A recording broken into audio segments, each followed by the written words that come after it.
विकास एक गरीब लड़का था। विकास अपनी माँ पार्वती के साथ एक झोपड़ी में रहता था। पार्वती और विकास सरपंच के खेतों में काम करते थे।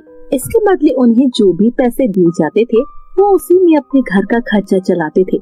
ऐसे ही दिन बीत रहे थे और अब दिवाली आने वाली थी, इसीलिए विकास और पार्वती पैसे मांगने के लिए सरपंच के पास गए।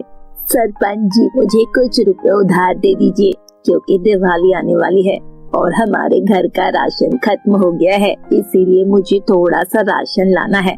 बाकी बचे हुए पैसे से मेरा इकलौता बेटा विकास थोड़े से पटाखे फोड़ लेगा। अगर आप मुझे थोड़े से पैसे उधार दे देंगे तो हमारी दिवाली अच्छी तरह बीत जाएगी।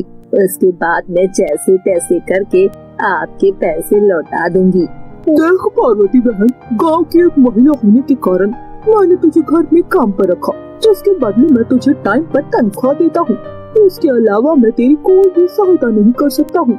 मैं तुझे उधार पैसे नहीं दे सकता हूँ। तेरे पास कर्जा उतारने के लिए कोई और दूसरा काम तो नहीं है। मैं जो पैसे तुझे तनख्वाह के रूप में देता हूँ, उन पैसों से तुम बड़ी मुश्किल से अपने घर का खर्चा चला पाते हो और कभी कभी तो तुम्हें पैसे भी नहीं मिलते। ऐसे में तुम मेरा उधार कैसे उतारोगे? सरपंच जी, इसकी चिंता मत करिए, मैं दिन रात मेहनत करके आपके पैसे लौटा दूंगी, चाहे इसके बदले मुझे डबल ड्यूटी क्यों न करनी पड़े। सरपंच जी, मेरा एक छोटा सा बेटा है जिसके खाने के लिए मुझे थोड़ा सा राशन लाना है। मैं तो भूखे पेट सो जाऊंगी, परंतु उस बेचारे को कुछ न कुछ तो खिलाना ही होगा ना। नहीं पार्वती बहन, मैं तुम्हें पैसे नहीं दे सकता। मैंने तुम्हें काम पर रखा, तुम्हारे लिए वही बहुत है। मैंने तुम्हें एक उंगली क्या पकड़ाई, तुमने तो पूरा हाथ पकड़ लिया। चुपचाप यहाँ से निकल जाओ, नहीं तो मैं तुम्हें धक्के मार कर बाहर निकलवा दूंगा।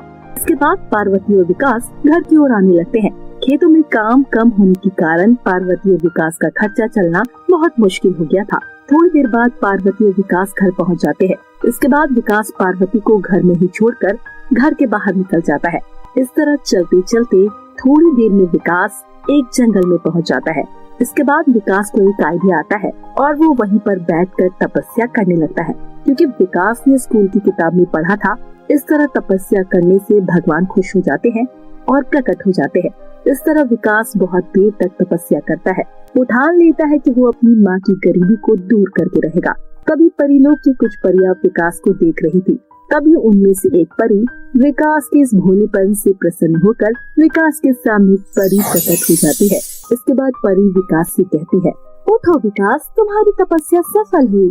मैं तुम्हारी तपस्या को देखकर प्रसन्न हो गई हूँ और अब तुम्हारी सहायता करना चाहती हूँ। बताओ विकास, तुम मुझसे क्या चाहते हो और मैं तुम्हारी क्या सहायता कर सकती हूँ?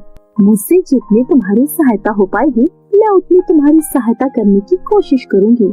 परी जी, आज आपने मेरे सामने दर्शन दिए, परंतु मैं लक्ष्मी माता के लिए तपस्या कर रहा था, जिससे वो मेरी गरीबी दूर कर सके और उसके बाद मेरी गरीब माँ को कभी मजदूरी न करनी पड़े। परी जी, मेरे मन में मेरी गरीबी को लेकर बहुत सारे सवाल है और मैं उनके जवाब चाहता हूँ। कृपया करके आप मेरी गरीबी दूर कर दो। इस दुनिया में बहुत सारे अमीर लोग हैं, परंतु फिर भी आपने मुझे और मेरी माँ को गरीब क्यों बनाया? मेरी माँ दिन भर दूसरों के खेतों में काम करती रहती है, ये देखकर मुझे अच्छा नहीं लगता। विकास, अब मुझे तुम्हारे सभी प्रश्नों के बारे में पता चल गया है, इसीलिए अब मैं तुम्हें कुछ बताना चाहती हूँ। इस दुनिया में सभी लोग खाली हाथ आते हैं और अमीर एवं गरीब तो उनकी मेहनत के कारण होते हैं। इसीलिए मैं तुम्हें भी कहना चाहती हूँ कि आज से तुम भी मेहनत करना, जिसके बाद देख लेना तुम एक न एक दिन अमीर हो जाओगे। परंतु परी जी, मुझे बहुत जल्दी अमीर बनना है। कृपया करके आप मुझे बहुत अमीर बना दीजिए, जिसके बाद मेरी माँ को काम न करना पड़े। विकास, मैंने तुम्हें कितना समझाया, परंतु तुम हो कि समझते नहीं हो। चलो कोई बात नहीं, मैं तुम्हें एक मौका देती हूँ। तुम मुझसे कोई भी एक वरदान मांग सकते हो और हाँ, तुम्हें जो भी चाहिए सोच समझ कर मांगना। परी जी, आपका बहुत बहुत धन्यवाद जो आपने मुझे एक मौका दिया। मैं चाहता हूँ कि मुझे बहुत सारा सोना चांदी मिल जाए। मेरे पास इतना सारा सोना चांदी हो कि मेरे घर का हर सामान सोने का हो, जिसके बाद मैं दुनिया का सबसे अमीर आदमी बन जाऊंगा। इसके बाद मुझे ये गरीबी का जीवन जीना ना पड़ेगा। विकास, तुम एक बार दोबारा से सोच लो कि तुम्हें सच में इतना अमीर बनना है। तुम्हारे पास हर चीज सोने की हो, तुम ऐसा सोचते हो जीवन में सिर्फ दौलत ही हर चीज है? परंतु ऐसा नहीं है। मैं तो कहती हूँ तुम एक बार फिर से सोच लो।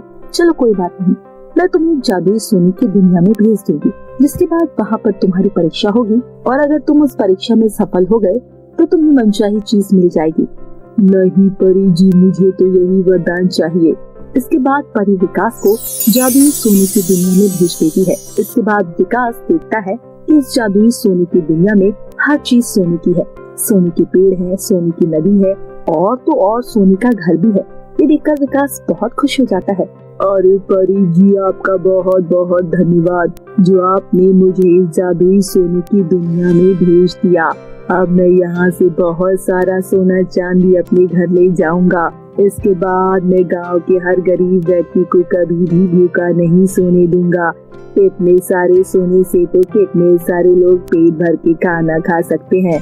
विकास के मुंह से इतना सुनकर वो सोने का घर खुश हो जाता है और विकास से कहता है, विकास तुम तो बहुत ही नेक दिल इंसान हो जो तुमने इतना सारा सोना देखने के बाद भी लालच नहीं किया। इसके लिए मैं तुम्हारी सहायता करना चाहता हूँ। ये लो कुछ सोने के सिक्के, तुम इन सोने के सिक्के को ले जाओ। तुम्हें एक आशीर्वाद दे रहा हूँ मैं, तुम जिस भी चीज को टच करोगे वो सोने की बन जाएगी। विकास उस घर से ये सुनकर खुश हो जाता है। वहीं वो जादुई सोने का घर विकास को उनकी गलती का पछतावा कराना चाहता था। इसके बाद विकास वो सोने के सिक्के लेकर अपने घर की ओर आने लगता है। तभी वो जादुई घर विकास को गायब करके उसके घर पहुंचा देता है। विकास उस वरदान के कारण बहुत खुश था। हे भगवान, जिंदगी जीने का मजा तो अब आएगा जब मेरे पास हर चीज सोने की होगी। उसके बाद मैं दुनिया का सबसे अमीर आदमी बन जाऊंगा क्योंकि मुझे एक वरदान मिला है। इसके बाद विकास उस जादुई वरदान से बहुत सारी चीजों को सोने में बदल देता है। विकास को बहुत मजा आ रहा था। थोड़ी देर बाद विकास को बहुत तेज भूख लगती है। विकास इधर उधर खाना ढूंढने लगता है। इसके बाद विकास को एक सेब दिखाई देता है। विकास जैसे ही उस सेब को टच करता है तभी वो सेब सोने में बदल जाता है। इस तरह विकास परेशान हो जाता है। इस तरह थोड़ी देर बाद विकास को प्यास भी लगने लगती है, परंतु वो पानी भी नहीं पी पाता। इसके बाद विकास रोने लगता है। हे भगवान, मुझसे ये क्या हो गया? मैंने तो अपने पैरों पर ही कुल्हाड़ी मार ली। मैंने वरदान मांगने से पहले सोचा ही नहीं कि वरदान के बाद मेरे साथ क्या होगा। मुझे सिर्फ और सिर्फ अपना लालच ही दिखाई दे रहा था। इस तरह विकास को अपनी गलती का पछतावा हो जाता है। तभी वहाँ पर वही परी प्रकट होती है। इसके बाद परी विकास से वो वरदान वापस ले लेती है। विकास परी से अपनी गलती की माफी मांगता है। इसके बाद वो परी वहाँ से गायब हो जाती है और अगले दिन से विकास अपनी माँ के साथ मेहनत पर भरोसा करके अपनी जिंदगी बिताता है।